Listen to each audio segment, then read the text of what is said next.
Wakil Ketua DPR RI Sufmi Dasko Ahmad mengaku tak mengetahui bahwa dirinya dicari oleh demonstran tolak RUU Pilkada di gedung DPR Senayan, Jakarta pada Kamis 22 Agustus 2024. Dasko mengeklaim jika dirinya tahu dicari-cari oleh demonstran, maka ia akan menemui massa untuk menjelaskan perihal polemik pengesahan revisi Undang-Undang Pilkada menjadi undang-undang. Meski begitu, Dasko mengatakan perwakilan DPR seperti Wihadi Wianto selaku ketua, Ahmad Baidowi selaku wakil ketua, dan Habibur Rahman selaku anggota sudah sempat menemui massa demonstran kemarin untuk memberikan penjelasan. Selain itu, Dasko juga menanggapi soal pagar DPR yang roboh di beberapa titik akibat dijebol para demonstran.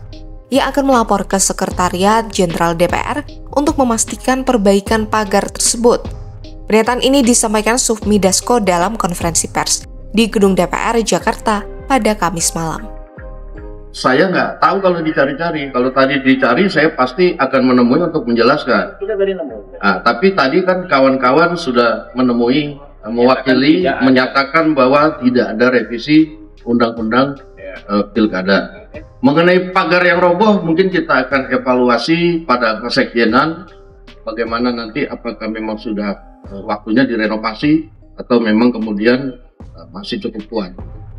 Dasko juga menanggapi soal tudingan jika Balik DPR merevisi UU nomor 6 tahun 2020 tentang pilkada secara diam-diam.